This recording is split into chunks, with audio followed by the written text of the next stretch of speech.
안녕하세요. 네. 1월에 처음 개강을 해봐요. 1월에 원래 기본 수업을 안 했었는데 예,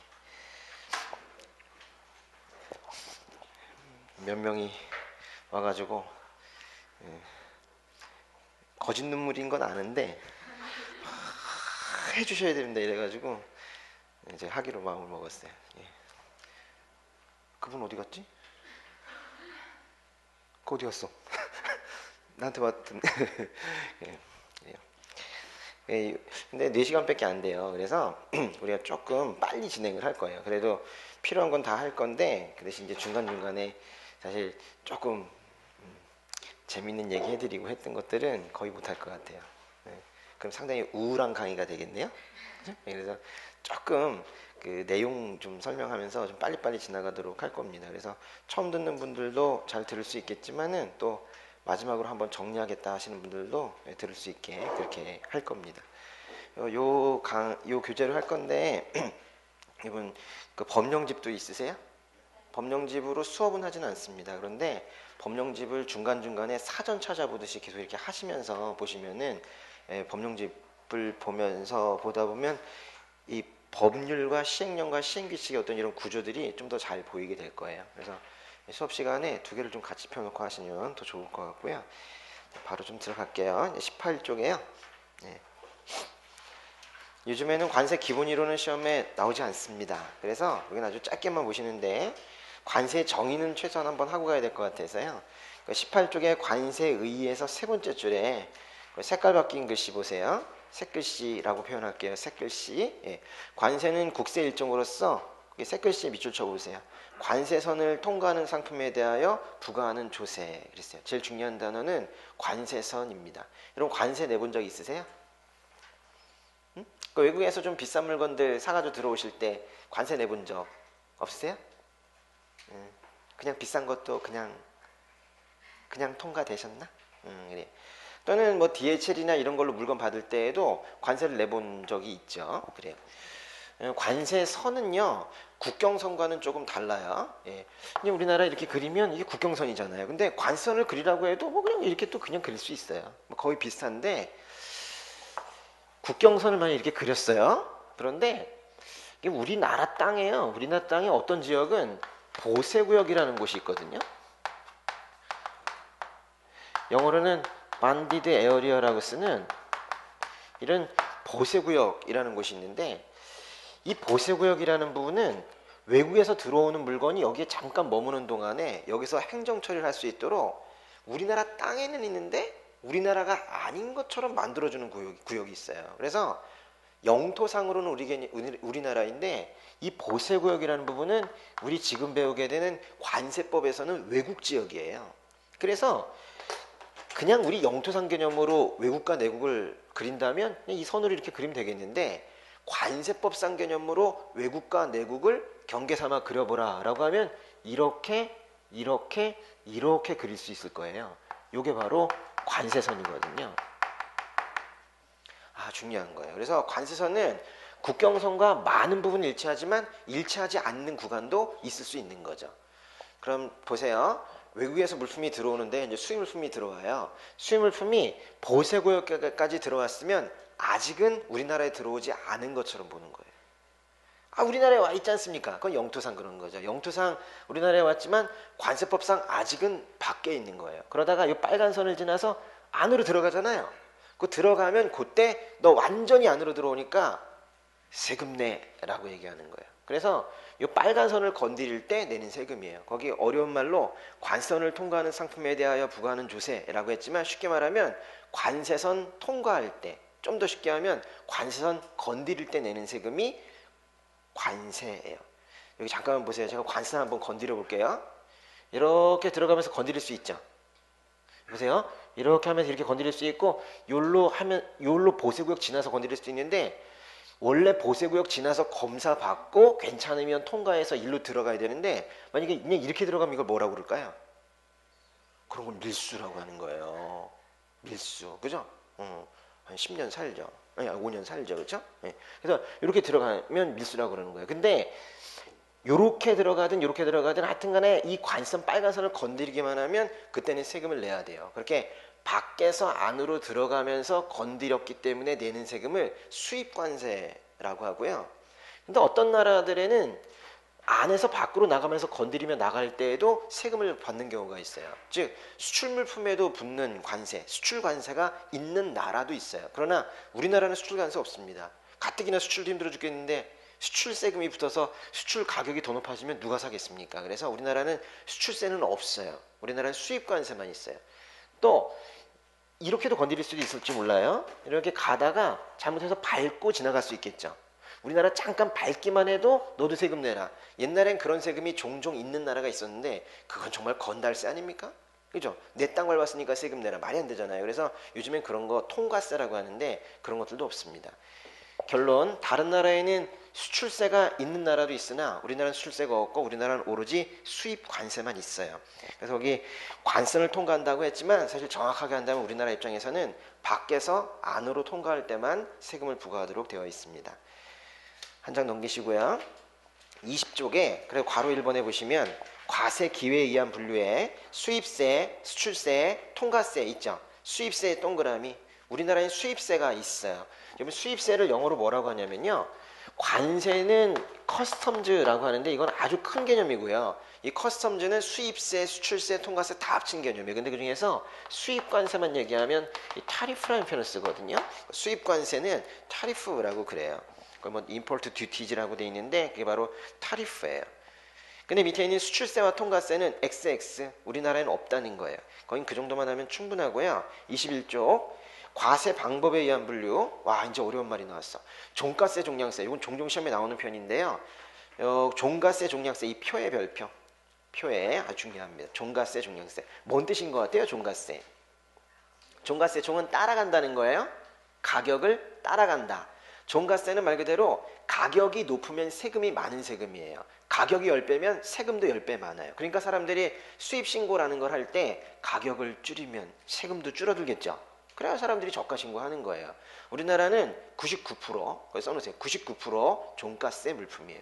우리나라로 들어오는 거의 모든 물건은 그냥 사람들은 종량세라는 게 있는지도 모르는 사람들도 태반이에요. 우리나라는 거의 모든 물건이 다 가격 대비로 관세가 매겨집니다. 그러니까 굳이 이걸 그래프로 그린다면 이런 식으로도 그릴 수 있을 거예요. 가격과 관세의 관계를 보자. 그래서 X축, Y축 이렇게 그려보면 가격이 높아지면 높아질수록 관세액도 높아져요. 그러니까 이렇게 그릴 수 있지 않을까요? 이렇게. 이게 바로 이제 종가세를 이렇게 그리는 거예요. 근데 그 옆에 있는 종량세는요. 이거는 종량세는 오로지 량에 따라가는 건데 이 양이라는 건 길이, 중량 뭐 이런 것들이 다 여기에 들어가는 거예요. 그래서 거기 보시면 두 번째 줄에 미터당 몇 원, 그거는 영화용 필름을 그렇게 합니다. 미터당 몇 원이라고 하는 것은 영화용 필름. 영화용 필름은 그냥 공필름은 안 되고요. 영화가 찍혀 있는 그 영화용 필름은요. 우리나라로 들어올 때 영화가 얼마짜리인지 묻지 않아요. 그게 국제영화제에서 상을 탄 영화인지 묻지 않아요. 영화는 들어올 때 영화의 필름의 길이를 재요. 그러니까 아주 재미없는 영화나 상을 많이 탄 영화나 다 똑같이 취급당해요. 그래서 무조건 길이를 재요. 미터당 몇 원 이렇게 잽니다. 그래서 가격을 따지지 않고 그리고 킬로그램당 몇 원은 일부 농산물, 다는 아니고요. 일부 농산물이 킬로그램당 몇 원 형식을 취하게 돼요. 그래서 농산물의 가격은요 사실 쉽지 않거든요. 한 바구니에 있는 양파도 다 다르게 생겼죠. 그러니까 양파 하나가 얼마다라고 얘기하는 건 사실 말이 안 돼. 그래서 공산품이 아니기 때문에 그런 것들은 차라리 그냥 중량 단위로 그렇게 재는 것이 공평하겠다 하는 거예요. 그래서 종량세는요 가격이 높아져도 그 양에 따라서 그냥 관세액이 결정이 되기 때문에 가격과 관세액이 영향이 없어요. 그래서 이렇게 됩니다. 그래서 종량세는 가격과 상관없이 양만 따져가지고 세금을 부과하게 되어 있어요. 그래서 가격과 관세액이 상관이 없다라는 걸 이렇게 그릴 수가 있어요. 하나 그려보실래요? 예. 그려보시면은 종가세와 종량세일 때 어떤 걸로 세금을 부과하는 게 세금이 많겠어요? 여러분 종가세는 가격이 높으면 세금이 많으니까 가격이 아주 높은 고가의 물품은 종가세로 하는 게 세금이 많겠죠. 괜히 양으로 했다가는 세금이 적을 수 있잖아요. 그림을 봐도 그래요. 그렇죠? 여기 고가의 물품의 경우에는 종량세로 계산하는 것보다는 종가세로 계산하는 것이 세금이 많잖아요. 그런데 액세서리와 같이 핀 이런 거 있잖아요. 이런 것들 싼 것들의 경우에는 가격으로 계산하면 세금이 거의 없어. 차라리 그런 것들 중국에서 못 들어오게 하려면 중량 단위로 해가지고 세금을 엄청 부과하는 게 나을 거예요. 그래서 그럴 때는 보세요. 종가세보다는 종량세가 세금이 더 많죠. 그래서 이 그림을 그리셨으면 가운데 한번 잘라보세요. 잘라보시면 이 앞에 거는 저가품, 이 뒤에 부분은 고가품인데, 여러분 고가품에 대해서 어떤 게 더 세금이 많은가를 시험에서 잘 묻지 않아요. 세금이 많다는 건 뭔 뜻이에요? 외국에서 들어오는 수입물품에 세금이 많으면 그게 잘 못 들어오죠. 그럼 그것과 똑같은 걸 생산하는 국내 생산품이 잘 팔린다는 것이기 때문에 관세가 많다는 건 결국 국내 산업을 보호한다는 뜻이거든요. 관세가 많다는 건 국내 산업을 보호한다는 거예요.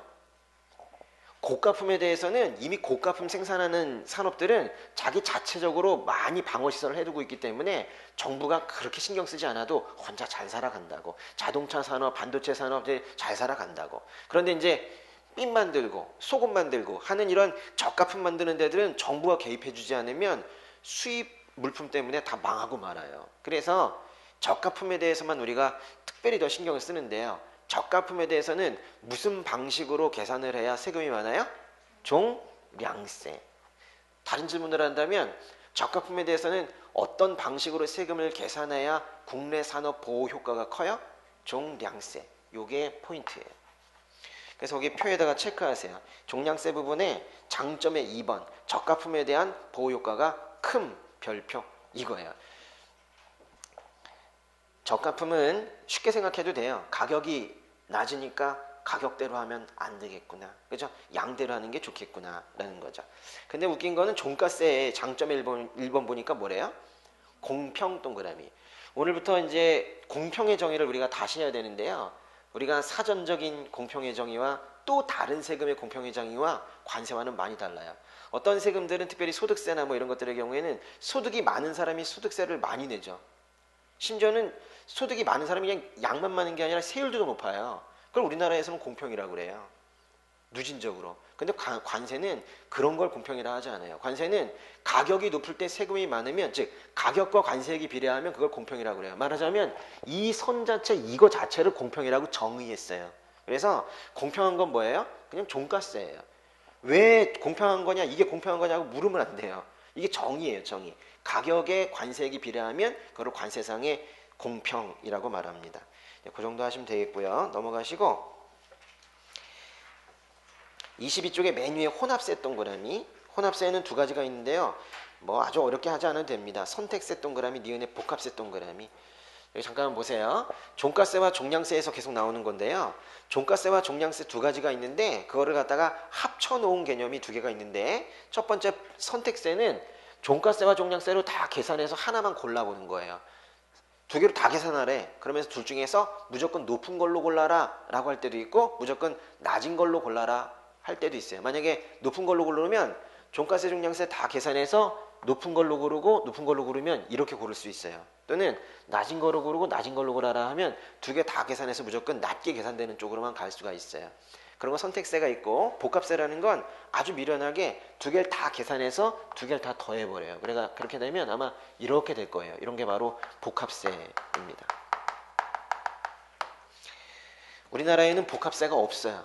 이건 정말 너무 나쁜 세금이죠. 그렇죠? 종가세와 종량세를 다 계산해놓고 왜 그냥 더해? 그래서 우리나라는 복합세가 없어요. 선택세는 일부 있습니다. 결론, 우리나라에는 종가세가 99%예요.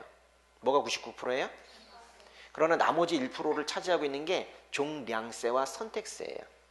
종량세와 선택세가 일부 있어요. 복합세는 없어요. 그 정도만 하시면 되겠고요. 그 다음 페이지 안 해도 됩니다.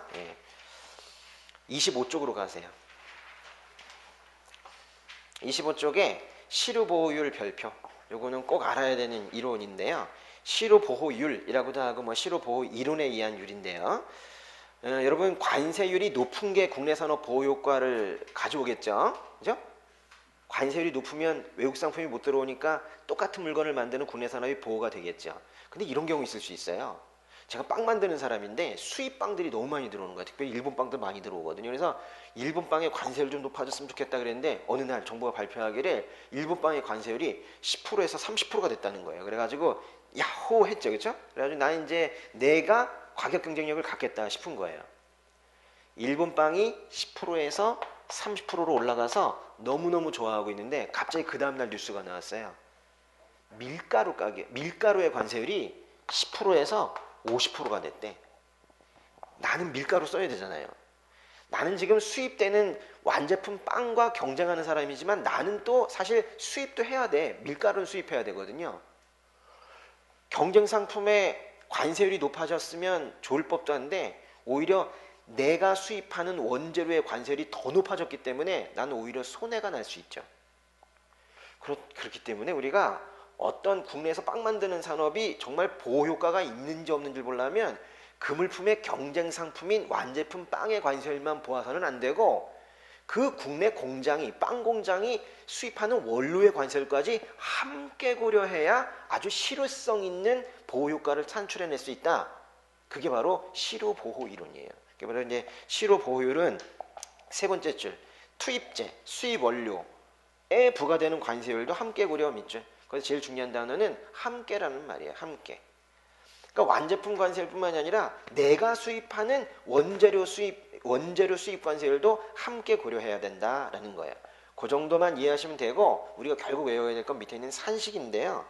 거기 동그라미 2번에 두 번째에 있는 색산식 있죠. 색깔로 되어 있는 거 그걸 외워두셔야 돼요. 시험에서 네 가지 정보를 주거든요. 완제품 가격과 투입재의 가격 그리고 완제품의 관세율 투입재의 관세율. 여기서 이제 투입재라는 게 뭐냐면요. 완제품은 경쟁 상품의 완제품을 얘기하는 거예요. 투입재는 수입 원료를 얘기하는 거예요. 그러니까 빵 공장이라면 내가 수입하는 밀가루의 가격, 밀가루의 관세율을 준다는 거죠. 그래서 경쟁 상품의 가격과 관세율 또 내 빵 공장인 나의 밀가루 가격과 관세율을 이 네 가지를 줘요. 그러면서 계산하시오. 실효보율이 몇 프로입니까? 이런 문제가 나올 건데 사실은 뜸해요. 어쩔 수 없이 하는 겁니다. 거기 외워두시면은 거기 분모 잠깐 보세요. 분모가 어떤 식으로 되어 있나? 뭐 빼기 뭐예요? 완제품 가격에서 투입재 가격을 빼면 되는데요. 이렇게 좀 짧게 쓰니까 좀 더 잘 보이네, 그쵸? 그건 너무 길잖아요. 근데 이것도 더 짧게 쓸 수도 있어요. 뭔 뜻이에요? 가격차 아닙니까? 맞죠? 거기다 써놓으세요. 분모는 완제품과 수입 원료의 가격 차이예요. 뭐 숫자들을 많이 주지 않기 때문에 금방 할 수 있어요. 근데 위쪽 거 보세요. 위쪽 거 보시면 완제품 가격 곱하기 관세율이죠. 또 투입재의 가격 곱하기 관세율이죠. 여러분 가격에다 관세율을 곱하면 뭐가 되게요? 그게 관세가 돼요. 그러니까 결국에 이것도요. 이 앞에 부분은 완제품 관세액이고 뒤에 부분은 투입재 관세액이니까 이것도 결국에는 관세액 차이죠. 너무 쉽죠? 그래서 요걸 기억하고 계시면 돼요. 완가, 투가, 완가강, 투가간 이렇게 외워도 되겠지만은 그럼 나중에 생각이 잘 안 나시면은 가격 차이분의 관세액 차이 그렇게 하시면 됩니다. 예. 어려울 게 없어요. 넘어가시고 27쪽으로 갈게요. 이제 우리가 중요하게 다룰 부분들은 앞에 있는 이론 같은 것들이 아니라 27쪽에 보니까 이제 제목 자체가 달라요. 07번 관세징수의 우선 법 제3조 이래 돼 있죠. 이제 법조문 실제로 법에 있는 내용들이 우리 시험엔 주로 나와요. 한 10년 전만 하더라도 좀 오래됐죠. 10년 전만 하더라도 앞에 부분이 많이 나왔었는데 앞에 부분 중에서 나오는 건 딱 두 개밖에 없어요. 오늘 한 종가세 종량세랑 실효보호율 요 두 개 말고는 더 깊이 할 필요가 없습니다. 그렇죠? 그러나 이제 법에 있는 건 다 보셔야 돼요. 27쪽에 관세징수의 우선 법 제3조 보세요. 법 제3조라고 썼는데요. 이제 법 제3조 이렇게 쓰면은 이 법은 법률이란 뜻이에요. 법률. 법률은 어디서 만들어요? 국회에서 만듭니다. 그래서 법률이 있고 법률을 좀 위임을 받아서 좀 더 구체적인 내용들을 그 밑에 시행령이라는 걸로 정하는데요. 법률이 다 하지 못해요. 법률은 큰 틀을 정하고 그거를 위임받아서 시행령이 있어요. 시행령으로 정하는 경우가 있고 또 그 밑에 더 밑에 시행규칙이라는 것으로 좀 더 자세히 정하기도 하고 고시라는 걸로 더 자세히 정하기도 하고 그렇습니다. 그래서 법률 밑에 시행령, 시행 밑에 시행규칙, 시행 밑에 고시 있어요. 관세법의 법률은 관세법이라고 불러요. 말 그대로 관세법 시행령이 있고 관세법 시행규칙이 있고 관세청 고시라는 게 있는데 이건 시험에 안 나요. 그럼 법률 시행령 시행규칙 중에서는 뭐가 나느냐? 혹시 지금 법령집 있나요? 법령집 잠깐만 보여주실래요? 이 법령집을 사보시면 아는데 법령집이 이렇게 3단으로 되어 있어요. 예, 왼쪽이 법률, 그 다음에 시행령이 있고 그 다음에 시행규칙이 있는데 법률은 다 봐야 됩니다. 법률은 330조까지 있는데 법률은 100% 시험에 나와요. 다 나오고 시행령과 시행규칙은 일부가 나요. 시행규칙은 아주 조금 나요. 그러나 이제 이게 몇 프로다라는 거는 쉽게 말하기는 힘들어요. 해마다 왔다 갔다 하기 때문에. 그러나 법률 중심으로 공부하시면 웬만큼은 점수가 다 나옵니다. 그래서 우리 수업도 이제 그런 식으로 하게 되는 건데요. 예. 이 법률은 말 그대로 법률이고 이 관세법 시행령은 대통령령으로 정해집니다. 대통령령. 이거 기억하셔야 되고 시행규칙은 기획재정부령으로 정해져요. 기획재정부령으로. 여러분 기획재정부가 뭔지 아십니까? 기획재정부 밑에 뭐가 있어요? 우리 책에 페이지도 없는 그 맨 앞에 보시면 목차 바로 다음 장에 관세법 사전학습이라고 있는데요. 거기 01번에 관세행정청의 구조 있죠. 거기 잠깐만 펴보세요. 거기 보시면 맨 위에 기획재정부, 우리나라의 재정 담당 부서입니다. 그 밑에 관세청, 국세청 뭐 이런 데들이 있는데 기획재정부 밑에 관세청이 있고 관세청 밑에 세관이 있죠. 요 셋 어떤 일들은 기획재정부에서 하고 어떤 업무는 관세청과 세관에서 하는지 그 업무의 수준 이거를 시험에서 많이 물어요. 그래서 세관장이 하는 일을 관세청장이라고 한다고 하면 틀리는 이런 문제들이 관세법에 주로 나옵니다. 그래서 여기 일단은 그 구조 기획재정부 관세청 밑에 세관 있다는 건 알아두셔야 되고 관세청의 짱이 누구겠어요? 관세청장이겠고 세관의 짱은 세관장이겠죠. 여러분 관세청이 어디 있습니까? 대전에 있어요. 대전에. 그 밑에 지도 잠깐 보세요. 거기 02번에 전국 세관에 위치 보시면 대전에는 대전 세관도 있지만 관세청도 있습니다. 근데 거기 이 세관들의 위치 이 중에서 한 군데 이제 여러분이 가시는 거예요. 어디 가고 싶으세요? 응? 울산? 울산도 일이 많아요. 울산은 수출이 많아요. 울산은 수출이 거의 뭐 수출입니다. 여기 현대모비스랑 뭐 이런 데들 거 하루 종일 하게 돼요. 또 그냥 온 거예요? 거기 아마 생각이 있으실 거예요. 그래서 이거 이제 어디 가고 싶은지도 한번 생각해 보세요. 목표가 뚜렷해야지. 그렇지 않습니까? 네. 그래서 거기 보시면은 중부 지역이 좀 많기는 합니다. 요즘에 뭐 인천공항세관 많이 가시려고 하더라고요. 인천공항세관. 그죠? 공항에 대한 어떤 로망? 뭐 그런 게 있나 봐요. 지금 뭐 이런 느낌 있잖아요. 이런 느낌. 그런 느낌 있잖아요. 전혀 다른 건데요. 다른 건데 좀 착각을 하고 이걸로 가려는 그런 분들이 좀 있고. 그래서 서울세관도 많이 가려고 하더라고요. 여기 서울 분들은 또 가까우니까 그러고 부산 분들도 이쪽으로 많이 오시려고 그래요. 처음으로 집을 떠나고 싶다 뭐 이래가지고 이제 부산 분들도 이 일로 많이 오시려고 하고. 근데 엄마랑 너무 친한 딸들은 또 지방에 그냥 남아 있으려고 하고 뭐 그러더라고요. 예. 그래도 그런 것들이 많이 보장이 됩니다. 그래서 전국에 퍼져 있기 때문에 오히려 이제 좋은 점들도 있고 그래요. 그리고 또 그 본부세관 안에서 전국에 지금 본부세관 관할이 있고요. 그 안에도 조그만 세관들이 있는데 그 본부세관 관할 안에서는 또 이렇게 돌면서 이동도 하고 그렇게 되고 있습니다. 좋아요. 네? 열심히 하세요. 예, 좋아요. 이게 다른 직렬과는 좀 차원이 달라요. 아주 업무 만족도가 높고 그만두질 않아요. 그래서 문제예요. 많이 그만두면 많이 뽑거든요. 세무직 봐요. 엄청 그만뒀어요. 다시 뽑았어요. 세무직들은 해마다 몇십 명씩 그만둬요. 일이 어렵고 또 관세직도 어려워요. 근데 어려운데 요즘에 특별히 이제 관세법이랑 세법 안 하고 들어가는 친구들이 가가지고 일을 잘 못해. 그래가지고는 너무너무 힘들어하다가 자기 풀에 꺾여가지고 그냥 나와요. 그런 일들이 많아요. 근데 관세직은 일이 힘들어도 그 업무가 재밌어요. 그러다 보니까 자꾸 이제 더 하고 싶고 이래가지고 그냥 잘 안 나오더라고요. 근데 세무는 많이 그만둬요. 지금도 많이 그만둡니다. 그래서 이번에 세무는 그 연수를 한 1년 1년으로 늘린 거 아세요? 엄청 오래 합니다. 연수를 받으면 한 살이 많아져요. 그렇게 돼요. 근데 관세는 뭐 그렇게는 안 하는데 업무 만족도가 상당히 높고 또 업무 환경도 좋아요. 우리나라에서 모든 행정 중에서 가장 전산화가 빨리 이루어진 행정이 바로 관세행정입니다.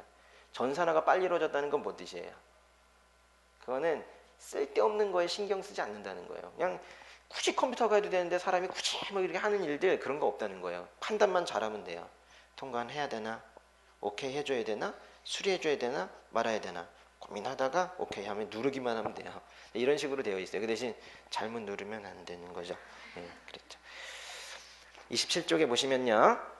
이제 관세징수의 우선 그랬는데요. 이제 법제 3조 괄호 2번으로 바로 가세요. 관세징수의 우선이라는 건 관세가 정말로 중요한 세금이기 때문에 관세를 제일 먼저 받겠다 이거예요. 동그라미 1번에 보시면 관세를 납부하여야 하는 물품 밑줄. 일단 이 말 자체를 알아야 돼요. 여러분 관세를 납부해야 하는 물품은 뭐냐면 수입 물품 얘기하는 거예요. 관세를 납부해야 하는 물품이 뭐예요? 수입 물품이에요. 우리나라는요 수출할 때 세금이 없어요. 그리고 우리나라 잠깐 통과하는 물품에 대해서도 세금이 없어요. 관세를 납부해야 되는 물품이 뭐냐 그러면 오로지 수입 물품이에요. 지금 외국에서 물품이 들어왔는데 그 물품에 대해서 좀 세금을 내야 되는데 보세요. 우리나라에 이렇게 들어오는데요. 들어와가지고 여기서 통관을 마치고 잘 들어와야 되는데 여기에 어떤 물건이 계속 머물고 있는 거예요. 통관을 안 하고 계속 창고에 머물고 있으면 정부가 그거를 팔아서라도 세금을 채워 넣습니다. 우리나라 정부는 관세 수입을 얻기 위해서 많은 수단들을 두고 있는데 그 중에 하나가 이 강제적으로 팔아버리는 거예요. 그래서 관세를 납부해야 하는 물품에 대해서는 그 물품을 팔아서 생긴 돈으로 다른 조세 그 밖의 공과금 및 채권에 우선하여 관세를 징수한다. 그 새글씨의 밑줄. 다른 조세 그 밖의 공과금 및 채권에 우선하여 관세를 징수한다는 건 수입 물품 팔아서 생긴 돈은 관세를 제일 먼저 채워 넣는다는 거예요. 거의 우선의 동그라미. 말은 우선이라고 했지만 사실 속뜻은 최우선이나 마찬가지예요. 최자가 생략되어 있다고 보시면 돼요. 최우선입니다. 그러니까 말하자면 다른 세금들이나 이런 데들은 수입 물품 팔아서 생긴 돈에 함부로 손을 내밀 수 없다는 거예요. 관세를 다 채워놓고 남지 않으면 어쩔 수 없고 혹시라도 남으면 관세 다 채워놓고 세관이 남았잖아요. 그러면 그걸 갖다가 툭 던져주면 저쪽에 가가지고 다른 조세들과 공과금이 나눠서 먹는 뭐 이런 구조입니다. 두 번째로 관세를 납부하여야 하는 물품이 아닌 재산 그랬는데요. 재산 동그라미. 재산이라는 건 이것도 속뜻이 이건 또 일반 재산 이런 뜻이에요. 그러니까 수입자가 직접 가지고 들어온 수입 물품을 팔아서 생긴 돈은 무조건 관세가 혼자 갖는데 그리고 나머지 다 채워놓고 남으면 또 줄 수가 있는데 그 납세자의 집 있죠. 수입자가 세금을 안 내가지고 집을 팔게 됐어요. 관세 체납하면 집 팔거든요. 그래서 집을 팔게 됐으면 그 집을 판 돈은 누구랑 나눠 가져야 된다? 맨 끝에 국세와 동일하게 한다. 밑줄. 국세와 동일이라는 것은 국세와 분배한다는 거예요. 국세라는 건 휴대폰 요금 이런 건 국세가 아니에요. 그렇죠? 정말로 조세 있죠? 법인세, 소득세 이런 국세와 함께 나눠 갖도록 되어 있습니다. 다른 말로 하면 공동 1등이에요. 공동 1등. 그래서 관세를 납부하여야 하는 수입물품에 대해서는 단독 1등이고 일반 재산에 대해서는 나눠 가져야 되니까 다른 조세와 공동 1등인 거예요. 그러니까 거기 시작하는 말이 관세를 납부해야 하는 물품이라고 시작했는데 동그라미 2번에서는 첫 줄의 끝에 관세를 납부해야 하는 물품까지 밑줄. 동그라미 2번의 첫 줄의 끝에 관세를 납부해야 하는 물품인데 거긴 옆에 아닌 재산 그랬죠. 아닌 동그라미. 그래서 납부해야 하는 물품과 그것이 아닌 재산을 구분을 해야 돼요. 08번 내국세 등의 부가징수. 또 갑자기 이건 뭔 얘기냐? 여러분 잘 보세요. 외국에서 들어올 때 세금을 내거든요.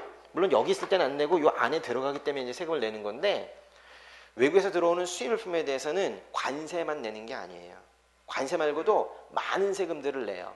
우리나라 국내에서 내는 세금들이 있거든요. 이런 것들을 내국세라고 하는데 내국세 중에 일부도 수입물품에 부과되는 경우가 있어요. 그래서 일단은 관세 말고 부과되는 내국세가 아닌 것은 뭐 이런 식으로 시험에 나오는데요. 그 동그라미 1번에 보시면 몇 개인가 보세요. 부가가치세, 지방소비세, 담배소비세, 지방교육세 해서 첫째 이렇게 되어 있는 교통에너지 환경세는 가운데 점입니다. 그거 하나예요. 교통에너지 환경세 이게 한 단어고요. 그리고 농어촌특별세 총 9개입니다. 여기 별표. 아주 간단한 문제이지만 이거 많이 나와요. 보세요. 하나하나. 부가가치세는요. 거의 모든 물품에 부과됩니다. 부가가치세는 그냥 기본적으로 붙는다고 보면 돼요. 부가가치세는 특별하게 어떤 물품에 부과된다 안 외워도 돼요. 그런데 거기 지방소비세, 담배소비세, 지방교육세 3개 묶으세요. 지방소비세, 담배소비세, 지방교육세는 그건 모두 지방세법에 있는 조세인데요. 묶어서 지방세법이라고 써놓으세요. 지방소비세, 담배소비세, 지방교육세는 특별히 이제 부가가치세가 부과되는 품목의 일부를 이 지방재정 확충한다고 이쪽으로 넘겨줬어요. 그래서 수입할 때 아예 지방재정 확충하는 세금을 거기서 뗄 수 있도록 그렇게 해놓았습니다. 그러나 여러분 지방소비세법 이런 건 없어요. 다 지방세법 안에 있는 것이 그 3가지 세금이고요. 그 다음에 개별소비세는 옛날에는 개별소비세를 하지 않고 특별소비세라고 불렀었거든요. 어떤 거에 부과될까요? 사치품. 사치품에 부과되는 거예요. 지금도 게임기나 이런 것들이 외국에서 들어올 때는 왜 게임기 같은 걸 가지고 들어와? 이러면서 사치품이라고 세금을 더 부과하고 있어요. 옛날에는 골프채에도 부과된 적이 있었거든요. 아주 옛날에. 근데 그거는 지금 일반 운동용구다 그래가지고 골프채에는 지금 부과되고 있지 않습니다. 지금 이제 꿀에는 부과될까요? 안 될까요? 꿀. 꿀은 사치품일까요? 아닐까요? 저도 아침에 먹었는데요. 꿀은 사치품이 아니죠. 그죠? 꿀은 괜찮은데 로얄 젤리까지 먹으면서 화려하게 살 필요는 없죠. 그래서 로얄 젤리 같은 거에는 이 개별소비세가 붙어 있어요. 그러니까 이런 개념입니다. 그래서 일반 화장품에는 개별소비세가 붙지 않지만 향수 같은 거, 향수는 안 뿌려도 살잖아요. 그렇죠? 그래서 그런 것들의 경우에는 또 개별소비세가 붙는 거예요. 또 옆에 주세는 뭘까요? 술이겠죠. 술. 술에 부과되는 거예요. 맞아요. 술. 근데 술이 뭐예요? 어떤 사람은 맥주 먹고도 안 취한다며? 응? 저는 맥주도 못 마셔요. 저는 맥주 반 먹으면은 거의 인사불성 되기 때문에 좀 술을 못 먹어요. 근데 1도예요. 1도. 이 술의 개념이 1도라고. 1도. 그렇죠? 그 맥주는 몇 도예요? 다 다른 걸 먹었군요. 그죠? 뭐 이해합니다. 근데 맥주는 뭐 4도, 5도 뭐 이렇게 되지 않습니까? 그런가? 그죠? 그렇게 되고 뭐 소주는 거의 한 9도, 10도 뭐 이렇게 되잖아요. 그죠? 근데 1도만 되어도 1도 되면요 거의 냄새도 잘 안 나요. 근데 그런 것들도 세금이 부과돼요. 그리고 교육세 뛰어넘어서 교통에너지 환경세 하나입니다. 흩어지지 않게 모아놓으시고 교통에너지 환경세는 오일, 기름이 있죠. 기름이 수입될 때 부과되는 거예요. 그런데 지금 본 3가지 있죠. 개별소비세, 자 보세요. 개별소비세, 그 다음에 뭐 있었어요? 주세, 한 칸 띄어서 교통에너지 환경세 있죠. 교통에너지 환경세. 요거 3개는요. 이게 부과가 되면 요 가운데 있는 교육세가 따라 붙어요. 교육세는 좀 독특한 건데 교육세는 어떤 특별한 물품에 붙는 것이 아니라 개별소비세 품목, 주세 품목, 또 교통에너지 환경세 품목에 그 세금의 몇 프로가 그냥 교육세라는 걸로 좀 덧붙어요. 교육세는 매우 종속적인 그런 세금입니다. 그리고 맨 끝에 농어촌특별세는 말 그대로 일부 품목에 매우 논리적이지 않은 구조로 그냥 몇 개의 품목에 붙게 되는 거예요. 그 정도 이해하시면 충분하고 또 어려운 단어가 동그라미 2번에 부가가치세 등의 가산금 가산세 체납처분비라고 그랬는데요. 한 장 넘겨보시면은 괄호 3번 괄호 3번에 가산금 가산세 체납처분비 이거는 관세의 가산금 가산세 체납처분비 얘기하는 거예요. 괄호 3번에 가산금 앞에다가 관세의라고 써놓으세요. 관세의 가산금 가산세 체납처분비라는 말이 있는데 여기다 정리하겠습니다. 가산금 동그라미. 가산금이라는 건요 연체세를 말하는 거예요. 여러분 우리 공과금이나 이런 것들 안 내면 연체세가 붙죠. 나쁘게 안 지나면 더 내야 되잖아요. 그런 것들 얘기하는 거예요. 그러니까 관세도 안 내면 가산금 연체세가 붙어요. 또 가산세 동그라미. 가산세는요 딱히 어떤 상황에 가산세가 부과된다고 한마디로 말하기는 매우 어렵습니다.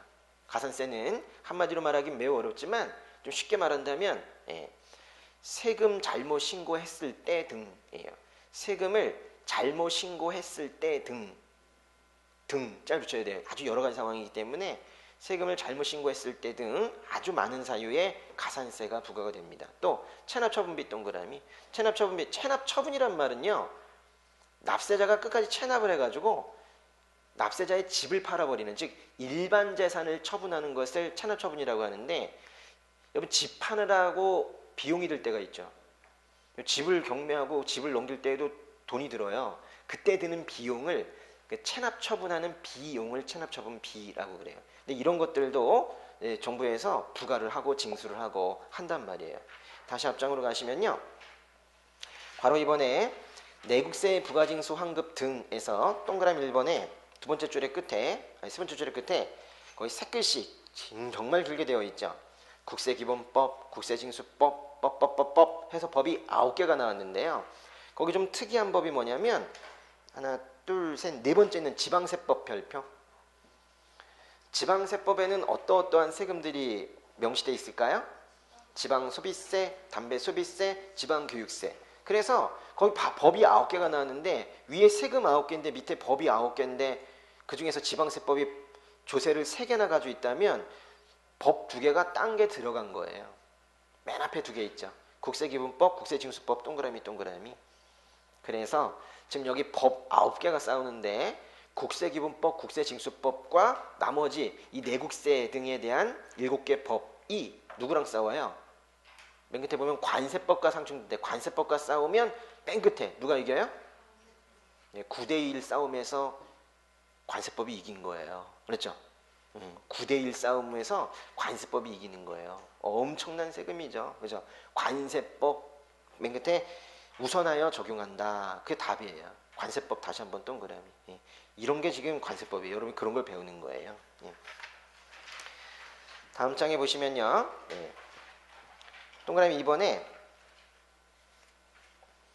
수입물품에 대하여 세관장이 부가징수하는 내국세 등에 대한 거기 담보제공요구부터 밑줄, 담보제공요구, 국세충당, 담보해제, 담보금액 등에 대해서 관세법과 다른 세법이 상충이 되면 뭘 적용하느냐, 맨 끝에 관세에 대한 담보 관련 규정을 적용을 한대요. 여기 보시면 담보라는 개념을 앞으로 배우게 될 텐데요, 사람들이 뭔가 그냥 믿어주면은 세금을 안 내. 그러니까 너 일단 뭐라도 하나 갖다 놓고 일단 세금 내라. 내면 내가 다시 올려줄게 하는 이제 담보 개념이 있는데, 내국세에 대한 담보 개념은 관세법에 따로 없어요. 그냥 관세를 중심으로만 담보 관련 규정을 만들어 놨거든요. 그래서 내국세의 담보는 수입물품에 부과되는 내국세와 관련된 담보는 그냥 관세법상 관세 담보 관련 규정을 그냥 쓰면 된다. 뭐 이런 뜻입니다. 그 밑에 괄호 4번에 보시면요, 괄호 4번에 내국세의 감면 및 분할 납부 있는데요. 감면 동그라미, 분할 납부 동그라미. 감면이 뭘까요? 감면, 아주 어려운 말이에요. 감면은요, 감은 경감을 줄인 말이고 면은 면제를 줄인 말이에요. 그러니까 감면이라는 말 자체에 세금을 조금 받는 것과 아예 안 받는 개념이 다 들어가 있는데, 좀 주의하실 점은 지금 저 위에 있는 모든 개념들이 다 뭐 부가가치세, 부가징수 환급, 부가가치세 담보 관련 규정 이런 것들 따로 없으니까 그냥 관세법에 있는 관세 규정 다 갖다 써. 관세 규정 갖다 쓰면 돼 라고 하는 얘기인데, 관세 이 분할 납부랑 이 관세 감면 부분은 이거는 같이 가지 않아요. 그게 뭔 뜻이냐면, 분명히 수입될 때 이 물품 하나에 대해서는 관세도 내고 내국세도 내거든요. 그런데 관세가 감면된다고 해서 내국세까지 따라 감면되지는 않아요. 또 분할 납부 개념이 있어요. 여러분 우리 옷을 사고 할부하는데 조금씩 나누어서 내게 되면 부담이 좀 덜할 수 있잖아요. 관세도 할부할 수 있거든요. 근데 관세를 할부할 수 있다 하더라도 부가세까지 같이 할부할 수는 없어요. 그래서 수입물품에 대해서 관세 100만 원, 부가세 50만 원 그러면 50만 원은 바로 내야 돼. 관세만 조금씩 나눠서 낼 수가 있어. 그런 거예요. 그래서 감면과 분할 납부는 거기 밑에 뭐 동그라미 1번, 2번 잔뜩 써놨지만 따로 간다는 거예요. 내국세가 관세 따라가지 않는다는 거예요. 감면과 분할 납부는 따로 가는 거예요. 이 두 개는 좀 주의를 하셔야 돼요. 괄호 5번 국세 찬압의 인계 별표. 이 부분은요, 괄호 5번이 다음 페이지까지 쭉 이어지는데 이것만 한 문제로 나오게 될 거예요. 국세 찬압의 인계라는 것은 쉽게 말하면 말 그대로 국세 체납을 세무서 쪽으로 넘기는 건데요. 그럼 기획정부 밑에 뭐가 있다 그랬어요? 기획정부 밑에 관세청도 있지만 구세청도 있어요. 관세청 밑에는 세관이 있고요. 구세청 밑에는 세무서가 있어요.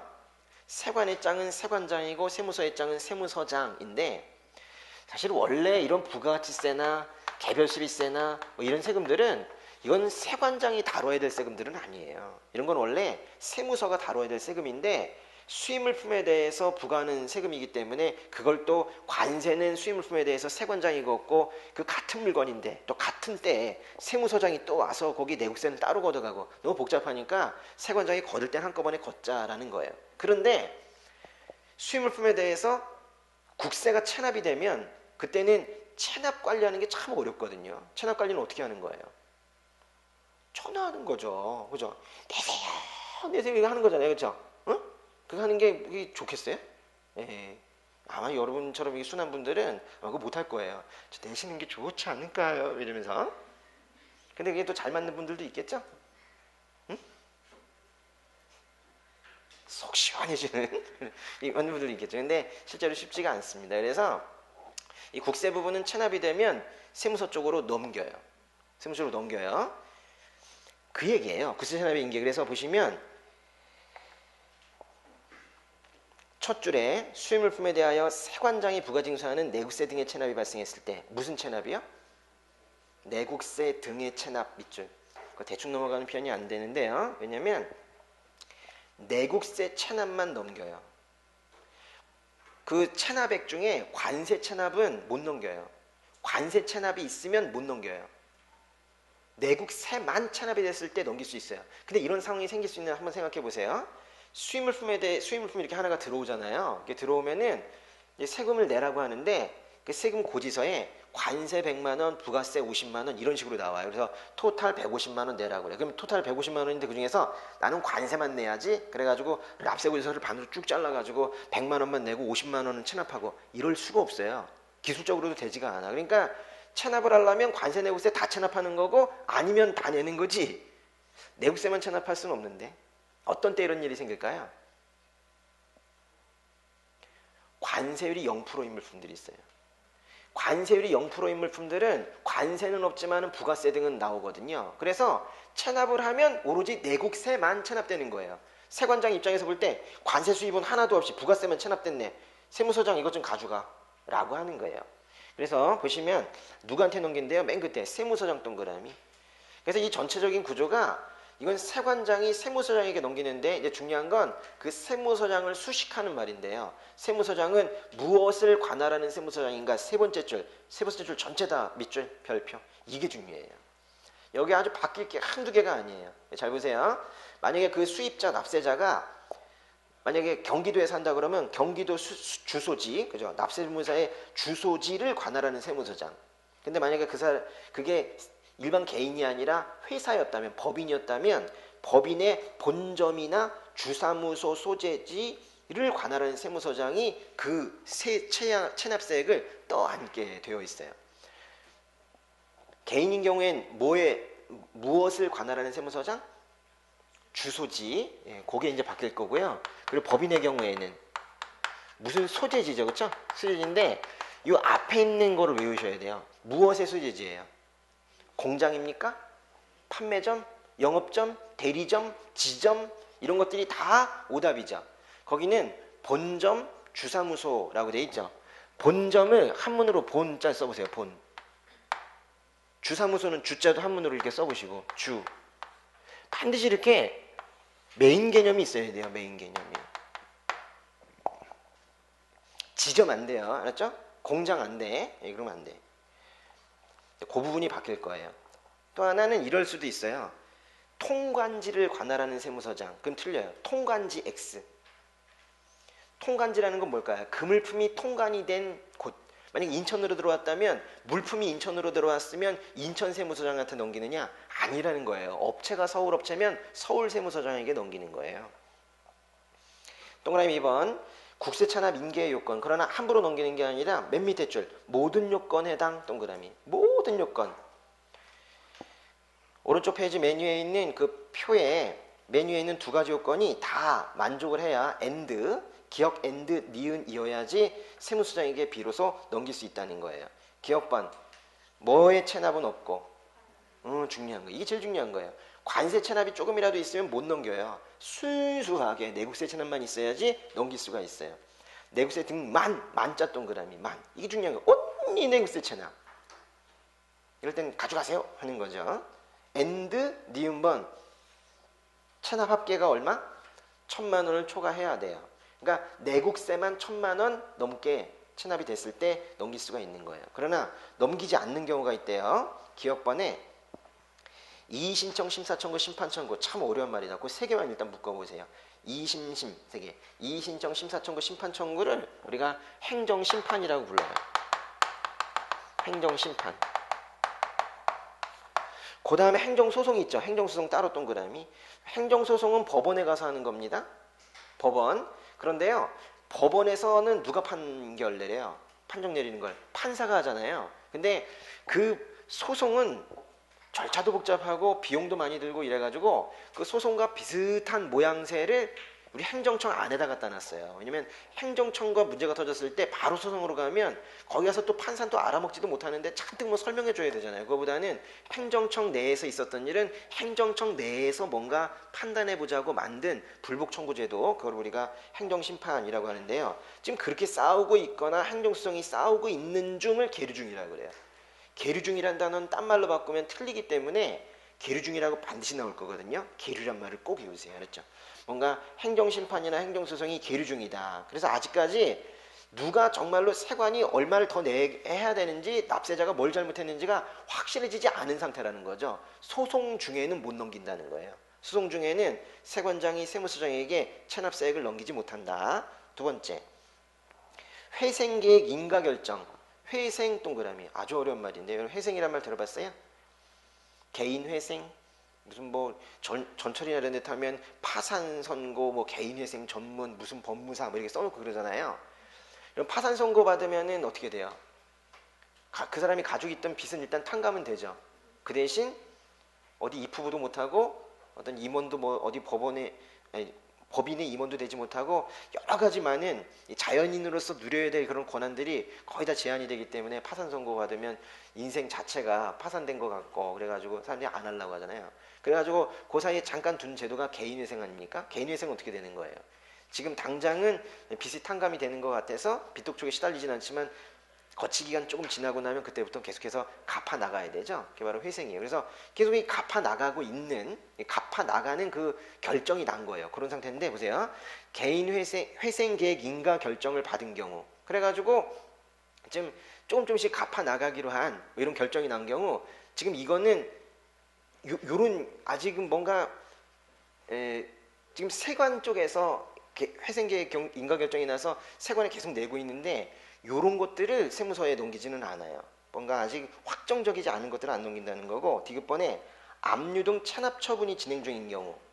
체납 처분은 납세 재산을 처분하는 건데, 집에 가가지고 정말 텔레비전이나 뭐 그 가구 이런 데다가 빨간 딱지 막 붙이거든요. 막 그런 것들 하고 있을 때 그 세금, 체납 세금은 넘기지 않습니다. 그리고 또 체납 처분이 유예됐다는 것은 일반 재산을 처분하는 것을 나중에 하라는 이게 법원의 판결이나 이런 것들이 난 것을 체납처분 유예라고 그래요. 그 네 개 다 묶으시면 그게 바로 인계하지 않는 경우입니다. 말이 어렵죠. 근데 그 중에서 그 디귿과 리을을 같이 보시면 디귿과 리을에 공통적으로 들어가 있는 단어가 뭐예요? 체납처분이죠. 체납처분이 진행 중이거나 체납처분을 유예받은 경우. 그 중에서 체납처분이란 말 기억하시면서 뒤에 있는 진행이란 단어와 유예라는 단어는 절대 안 빠지고 나올 거거든요. 그거 진행에도 동그라미, 유예도 동그라미 알아두시고, 그리고 기억의 계류란 단어도 안 바뀔 거예요. 계류란 그대로 나올 거고, 우리 시험은 거의 그대로 나옵니다. 그리고 니은번에 회생계획 인가 결정에 대해서는 또 회생을 알아두시고, 이게 뭔 뜻이냐면 밑에부터 한 글자씩 좀 본다면 이렇게 보시면 좋을 것 같아요.